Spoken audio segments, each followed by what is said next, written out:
Bienvenue à tous. Nous allons lire un verset du Srimad Bhagavatam.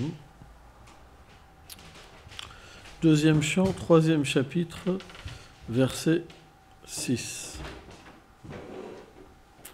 Om Namo Bhagavate Vasudevaya.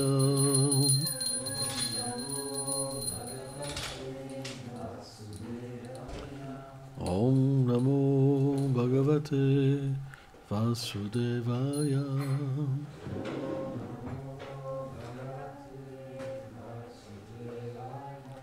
Om Namo Bhagavate Vasudevaya.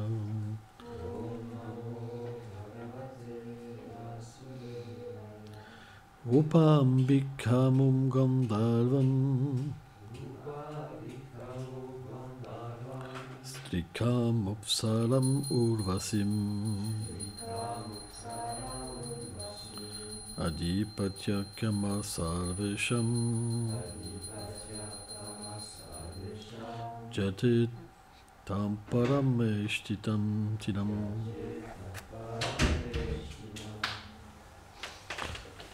Traduction. La personne qui désire acquérir des traits charmeurs doit adorer les Gandharvas, alors que celle qui désire la main d'une belle dame doit adorer les Apsaras et Urvasi. Toutefois, celle qui cherche la position par-dessus tout doit adorer Brahma.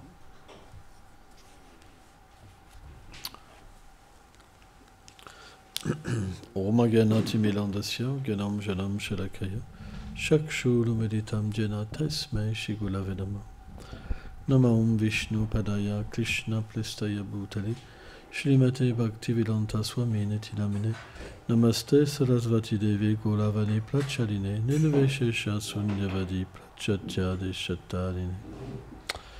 Donc ce chapitre, il traite de différents bénéfices qu'on peut obtenir en adorant différentes personnes. Et c'est très intéressant parce qu'on retrouve ça aussi dans certaines religions, comme les chrétiens qui adorent des saints pour obtenir telle chose ou telle chose et telle chose. Donc, toutes ces choses existent. Pourquoi ? Parce qu'en fait, le Seigneur est dans le cœur et il est à l'origine de tous les êtres, de toutes les adorations. Et il est aussi celui qui donne tous les fruits. Donc, tout peut être obtenu. Mais on peut soit désirer des fruits temporaires ou des fruits éternels. C'est pourquoi on peut se perdre dans beaucoup de choses. Ainsi, on doit étudier véritablement une connaissance qui va nous extirper des désirs matériels et qui est dotée du pouvoir de nous faire entrer en nous-mêmes. Et c'est ça qui est très important. En fait, les désirs, ils viennent de quoi ? Des expériences des sens, du mental, de l'intelligence, du faux ego, mais jamais de notre réalité. Parce que si notre réalité, elle s'exprimait, elle ne pourrait pas du tout s'adapter avec toutes ces choses qui n'ont rien à voir avec notre réalité, vous comprenez ? C'est simplement parce qu'on développe une fausse nature qu'on veut jouir d'une fausse nature.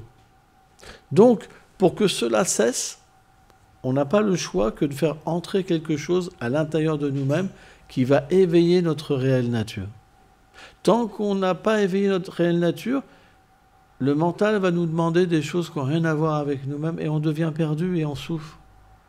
Parce que quand on ne les obtient pas, on souffre, et quand on les obtient, on souffre. Regardons par exemple la vie de famille. On pense qu'on va être heureux avec une femme et on ne fait que souffrir. Ou avec un homme, on ne fait que souffrir. C'est que de la souffrance. Et pourtant, c'est fort. Bien qu'on ait expérimenté ça, mais pendant des millions de vies, le mental, il en redemande encore. En nous faisant croire, les sens, ils nous tirent vers ça. Le mental, il nous tire. C'est comme une lutte, c'est terrible. Moi, j'ai même connu des gens qui quittaient le temple parce que c'était trop fort, parce qu'ils étaient attirés par une femme. Ils ont préféré quitter la vie spirituelle. On est compte tellement c'est puissant. C'est vraiment fort, c'est très fort. On ne peut pas imaginer ce que les gens souffrent. Mais pourquoi ils souffrent ? C'est parce qu'ils n'ont jamais fait entrer à l'intérieur d'eux-mêmes une autre réalité qui va les approcher de leur réalité personnelle. Et c'est ça l'expérience spirituelle. Je parlais de ça avec un dévot il n'y a pas longtemps. Et je lui expliquais que tant qu'il n'y avait pas l'expérience de Krishna, on ne pouvait pas lutter contre l'attirance sexuelle. On n'avait pas la force. Il n'y a que quand il y a l'expérience qu'on peut se souvenir de l'expérience qui est plus forte que le plaisir sexuel, que l'attrait, qu'on peut se déconnecter et avoir plus de puissance que l'attrait sexuel. Et l'attrait sexuel, plus on va cultiver notre réalité, plus il perd de sa force jusqu'à ce qu'à un moment il disparaisse, il s'endorme. Parce qu'il n'a plus de pouvoir. Mais c'est toute une science. Si on le cultive, alors il grossit. C'est comme un monstre qui grossit. Et à un moment, c'est tellement fort qu'on se sauve, quoi. On ne peut plus. Mais ça ne règle pas le problème. Parce qu'on recommence et on est reparti. Vous comprenez ce cycle? Donc le but, c'est de se battre. On n'a pas le choix. On n'a pas le choix que de se battre. Et ça, c'est le principe de la Bhagavad Gita. Dans la Bhagavad Gita, c'est expliqué comment se battre. Arjuna, il rencontre la même difficulté, sauf que là, il doit se battre contre des attachements qu'il a. Mais c'est la même chose. C'est la même chose. C'est pour ça que la Gita, c'est la base de la spiritualité. Et quand Arjuna, il se fait massacrer par ses désirs, il tombe, hein, il lâche son arc, là, il pleure hein, devant Krishna, il tombe, hein, il tremble carrément, tellement c'est puissant. Il attend que Krishna ait une petite consolation. Hein, Krishna lui dit, t'es juste un sot. Il le tranche. Et on voit que c'est vraiment intéressant, parce qu'à ce moment-là, ce que va lui dire Krishna, ça va lui sortir de l'illusion. Donc l'illusion, on ne sort pas par une caresse. Parce que ce n'est pas ce que Krishna a fait. On sort par un enseignement puissant, par la connaissance. Parce que par la connaissance, on sort du plan du mental et du plaisir des sens, on nourrit l'intelligence par la vertu, et à ce moment-là, l'intelligence contrôle le mental et les sens. Et qu'est-ce qui se passe? À partir de là, on peut percevoir l'agissement des sens et l'agissement du mental. Et ils deviennent, comme quand tu tiens quelqu'un avec un fusil, un bandit, il ne bouge plus. Parce qu'ils sont comme cernés. Et ça se passe vraiment comme ça. On va voir la concupiscence venir comme ça, avec ses gros sabots, et la colère. Sans ça, qu'est-ce qui se passe? Si on n'est pas sur le niveau de l'intelligence, quand la colère vient, c'est moi. Quand la concupiscence vient, c'est moi. On ne peut pas avoir de vie spirituelle. C'est pas possible. La vie intérieure, elle commence que quand l'intelligence, elle est nourrie. C'est pourquoi écouter la philosophie des sadhus, lire, étudier, c'est le moyen de nourrir. Sans ça, vous ne pourrez pas rester des Vaishnavas. S'il n'y a pas l'étude et il n'y a pas l'écoute, le mental viendra vous prendre. Vous serez malheureux. Parce que vous ne pourrez pas voir la réalité. Vous serez simplement comme... on voit par exemple, l'animal agit par instinct. Vous agirez par instinct. Quelqu'un vous parle mal. Quelqu'un vous dit quelque chose bien. C'est comme des pantins dans les mains de Maya. Mais quand l'intelligence vient, on perçoit le champ d'action. On se voit agir. C'est ce que Krishna parle dans la Bhagavad Gita. Et à ce moment-là, on n'agit plus. Parce qu'on peut se percevoir le Seigneur suprême. Et à ce moment-là, on sort, en fait. On devient au moins situé dans la vertu et plus dans l'ignorance et la passion. Il y a toujours un petit peu, il y a des différenciations avec le corps, mais quand la vertu prédomine, automatiquement on devient fixé et on ne fait plus que des actions dévotionnelles. Et à ce moment-là, graduellement, on purifie toutes les réactions de nos actes et on coupe le karma, on devient une âme libérée. Nishkarma Kama Yoga. C'est ce que Krishna explique dans la Bhagavad Gita. Il n'y a pas le choix. Par exemple, tant qu'on est une âme conditionnée, on est obligé d'agir. On est obligé de manger. on est obligé d'avoir des amis, on est obligé de plein de choses, vous comprenez, parce que ça fait partie d'un besoin, parce qu'on ne peut pas faire autrement, parce que c'est la nature de l'âme de s'exprimer. Mais comme elle s'exprime d'une manière imparfaite, elle s'égare. Qu'est-ce que c'est le service de dévotion? Pourquoi les déités viennent? Pourquoi les Vaishnavas sont là? Pourquoi ceci est là? Pourquoi tout ce théâtre dévotionnel descend? C'est simplement pour nous engager, pour faire les mêmes activités, mais pour nous éveiller à la vie intérieure. Ça veut dire que la vie, la Vedi Bhakti, la vie spirituelle, à travers les règles, c'est fait graduellement pour engager nos sens, notre mental, l'intelligence, et pour nous éveiller à notre réalité intérieure. Ça veut dire que par l'extérieur, on réveille l'intérieur. On fait entrer quelque chose à l'intérieur de nous-mêmes pour nous réveiller. C'est pas compliqué. Mais comment le réveil s'opère? En comprenant ce qu'on fait, en méditant sur ce qu'on fait. Sans ça, ça prend plus de temps. Si vous êtes simplement comme des zombies, c'est Hare Krishna, sans comprendre quoi que ce soit, en étant, je sais pas, à 4 heures du matin, 5 heures du matin, ça va être plus long. Vous comprenez? C'est en mangeant. C'est bon. Non, en fait, il y a une méditation à avoir. Il y a toute une compréhension aussi à avoir pour s'éveiller plus rapidement. C'est une science, mais au départ, il n'y a pas le choix. Il faut faire entrer Krishna en nous-mêmes. C'est pour ça qu'au début, le prasadam, c'est quelque chose de très important. Parce que c'est facile de manger. Ça nous attraque, le prasad. Mais en réalité, c'est pas que c'est un plaisir d'essence. C'est faux. Parce qu'on fait entrer Krishna en nous-mêmes. Et quand Krishna entre, ça purifie notre corps grossier, ça purifie notre corps subtil et ça éveille notre âme. C'est pourquoi c'est un processus très scientifique et très facile. Sans ça, il faut aller dans une grotte. Parce qu'il faut que vous perceviez rien du tout. Parce qu'il n'y a pas de femme, il n'y a pas de ceci. Et même les animaux, s'ils s'accouplent, vous allez être agité. Donc il faut vraiment être coupé de tout. C'est pour ça qu'ils vont dans les grottes, dans les Himalayas, où il fait moins 70. Et il faut manger que des racines. Il faut manger que des choses. Il faut jeûner tout le temps. Parce qu'à ce moment-là, la nourriture, c'est un problème. La compagnie des autres, c'est un problème. Tout est un problème. Mais qui peut faire ça? C'est irréalisable. 5 personnes parmi des millions. Donc, le Seigneur est miséricordieux. Il sait que dans cet âge de Kali, personne n'est capable de faire des austérités, des yagas, d'adorer correctement la déité. Impossible. Donc il vient sous la forme du Saint-Nom et du mouvement de Sankirtan pour engager tout le monde. Parce que tout le monde peut être engagé dans ce mouvement, même les êtres les plus bas. Parce que tout le monde peut manger, tout le monde peut danser. C'est vrai.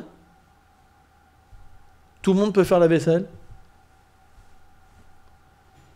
Tout le monde pour vendre... Voilà, je ne sais pas, il y a plein d'activités qu'on crée pour simplement permettre à l'être de se purifier et entrer en lui-même. Et une fois qu'il entre en lui-même, qu'est-ce qui se passe? Il rencontre qui? C'est pas qu'il s'ennuie dans une grotte. S'il est en lui-même, ah bah j'ai obtenu ma grotte, maintenant je suis tout seul. C'est pas ça. C'est pas qu'il s'est retiré du plan externe et qu'il trouve plus rien. En fait, la Raganuga Bhakti, quand ça devient intérieur et spontané, on rencontre le monde de Krishna. Mais entre rencontrer le monde de Krishna, intérieurement, il faut déjà le rencontrer à l'extérieur, pour qu'il s'éveille en nous à travers le désir de le rencontrer. C'est pour ça que Bhaktivinoda Thakur dit, sans l'adoration de la déité, la religion est matérielle. Ils n'ont que des désirs matériels.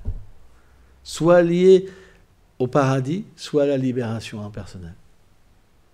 Dès qu'il y a le principe de la déité, qu'on fait du service, on veut être un serviteur éternel du Seigneur et atteindre sa demeure.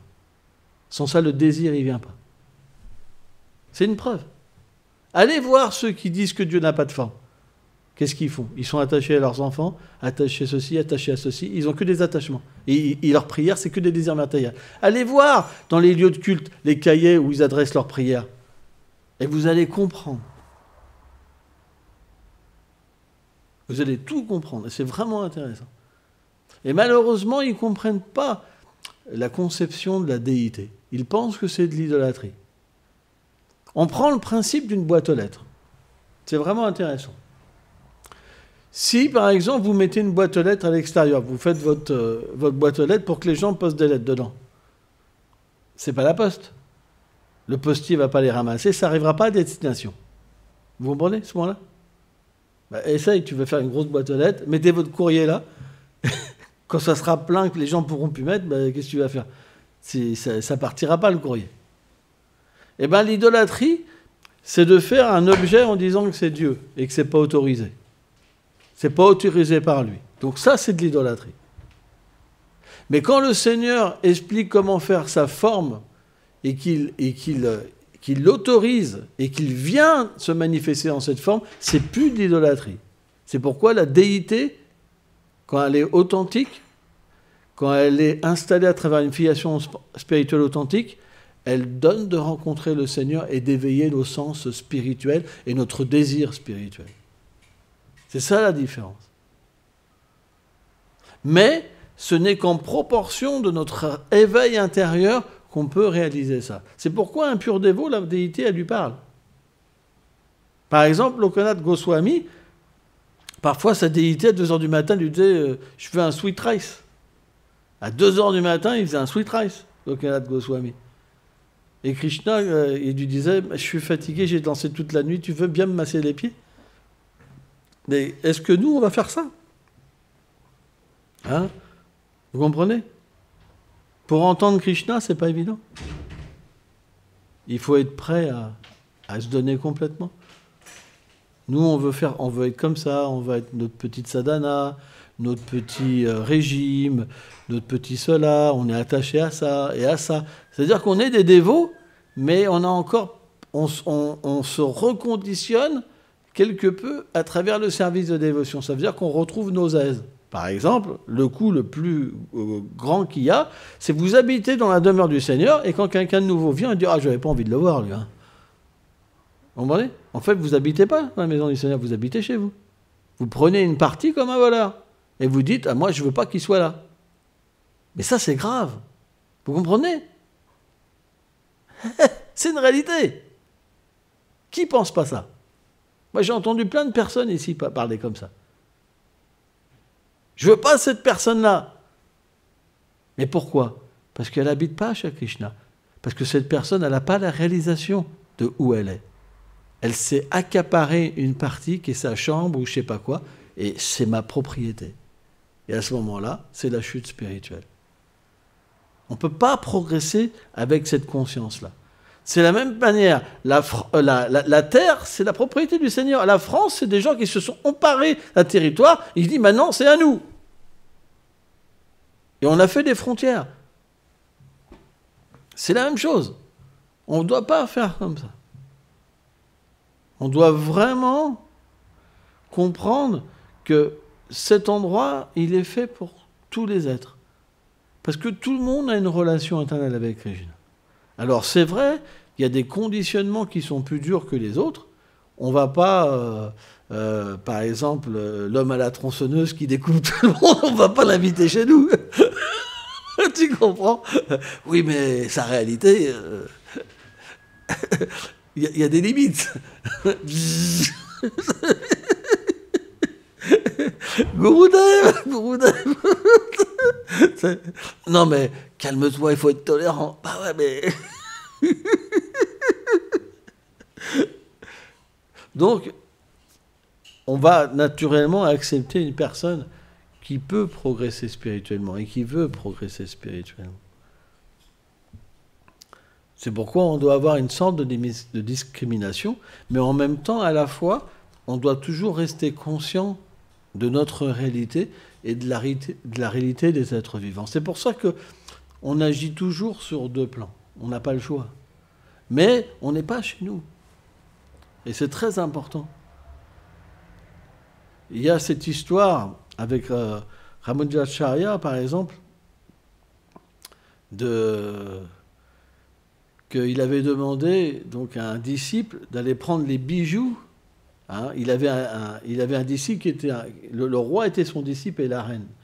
Donc il avait pris les bijoux de la reine. La reine s'était même changée de côté quand elle avait vu le serviteur de son gourou pour qu'il prenne sa boucle d'oreille. Et là, elle avait dit à son mari, il doit avoir besoin d'argent. Et en fait, il a fait la même chose avec des sannyasis. Il a fait quoi? Il a mélangé les bouts de tissu. Un bout de tissu, ça coûte rien. Et ils se sont querellés pour leur bout de tissu. Qui est plus avancé? Celui-là qui avait des possessions matérielles ou celui qui a, soi-disant, pas possession matérielle, mais qui a attaché un bout de tissu? Donc, le renoncement et la conscience spirituelle, ça ne vient pas d'une opulence ou d'une pauvreté. Ça vient d'une conscience. C'est pourquoi vous pourrez progresser si vous mettez de la conscience.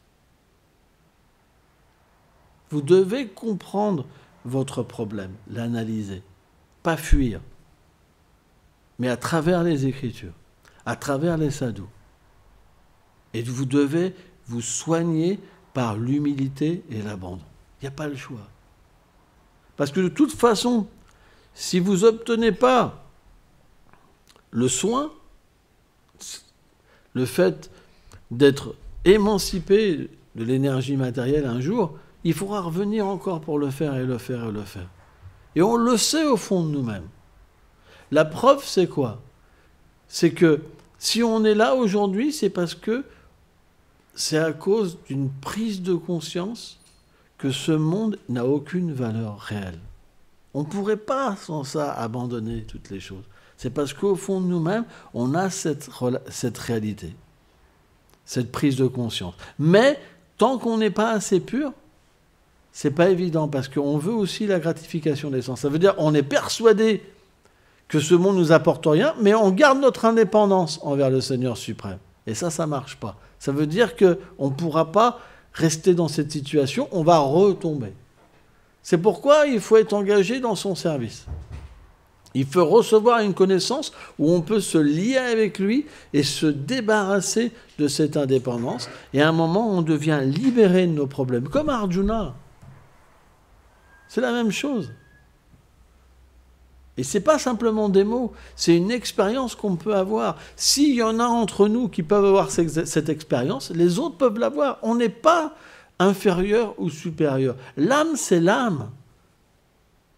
L'âme, elle est parfaite, elle est pure. C'est simplement des couches. On a des couches différentes qui nous recouvrent. Mais il n'y a pas de plus qualifié ou moins qualifié au niveau de l'âme. C'est simplement que nos vies passées sont différentes. Donc si on prend le support de gens qui ont plus d'expérience, qui se sont libérés de plus de couches, automatiquement on bénéficie de leurs conseils pour se libérer. C'est pour ça qu'on a besoin des autres. On n'a pas le choix. Lorsqu'on ne pose plus de questions, on arrête d'avancer. On est lié avec nous-mêmes.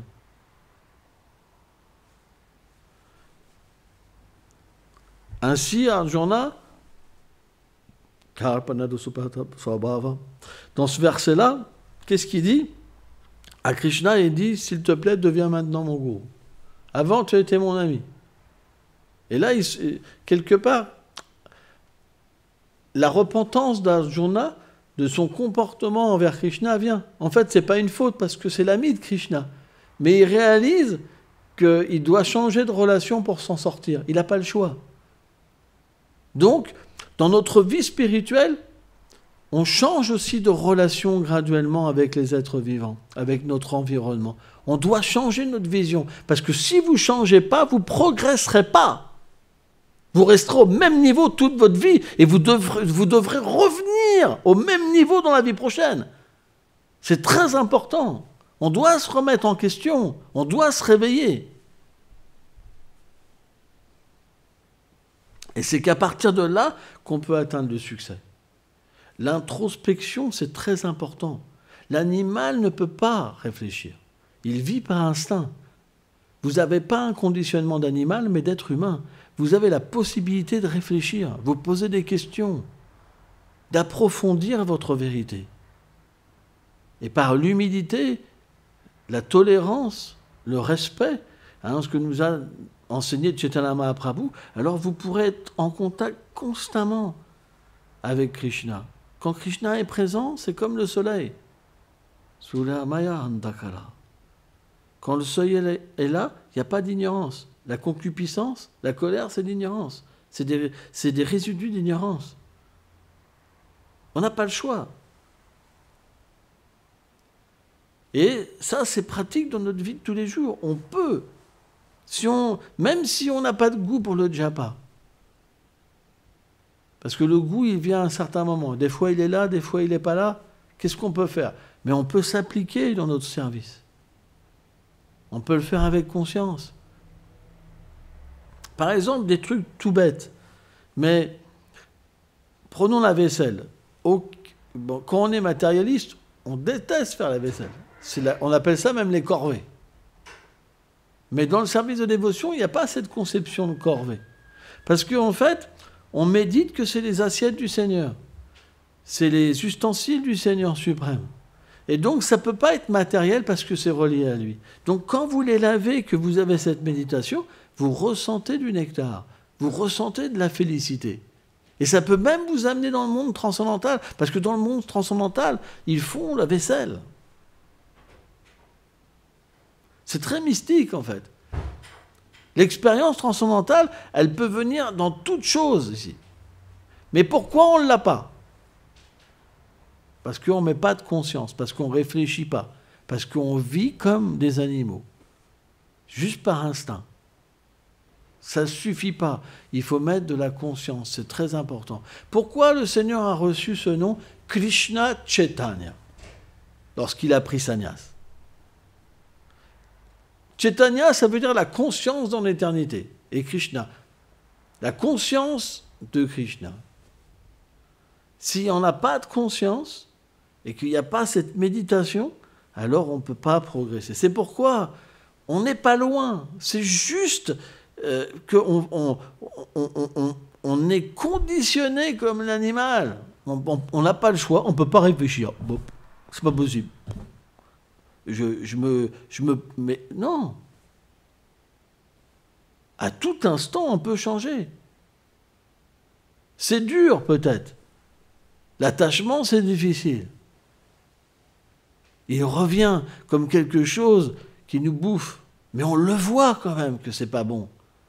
On voit dans notre vie de tous les jours ce qui nous fait du mal. On le fait, mais on le voit. Vous ne pourrez pas dire le contraire. Vous n'êtes pas des animaux. C'est pourquoi il faut se battre. On n'a pas le choix. Il y a toujours quelque chose à l'intérieur de nous qu'il faudra abattre. Et ça, ce n'est possible que par l'humilité, que par la prière, que par la miséricorde. Par nous-mêmes, on voit, ce n'est pas possible. Mais c'est vrai, chacun de nous ici a des choses qu'il sait très bien qu'il ne faut pas faire et qu'il le fait quand même, depuis des années. On ne parle pas de gros péchés, vous comprenez, mais les petites choses. Ouais, on sait très bien que c'est pas... Mais pourtant, tous les jours... Mais on ressent au fond de nous-mêmes aussi que c'est à cause un peu de ça qu'on n'a pas de goût. Parce qu'on a plus de goût pour ça. Par exemple, les gens religieux, ils vont à la messe. Mais leur bliss, c'est le match de football. Quand il y a le match de football, ouais! Mais quand il faut aller prier, vous comprenez? Pourtant, ils vont prier. Mais ce qu'ils aiment au fond d'eux-mêmes, c'est pas forcément la prière. Mais ils en ont besoin quand même. Ils aiment quand même. Mais ce qu'ils aiment le plus, c'est quand même le match de football. Vous comprenez? Donc, si on n'a pas de goût pour le chant, ça veut dire qu'on a développé du goût pour autre chose. Et il faut bien réfléchir. Parce qu'on doit être un jardinier. Chaitanya Mahaprabhu nous a demandé d'être un jardinier. On doit enlever les mauvaises herbes. On a tous des problèmes. C'est très rare quelqu'un qui n'a plus de problème. Mais on doit être conscient et travailler dessus. Et à ce moment-là, on verra qu'on va travailler dessus, on va progresser. On va retrouver le goût, la vitalité, l'énergie, etc. Et on va se débarrasser de nos problèmes. Merci beaucoup.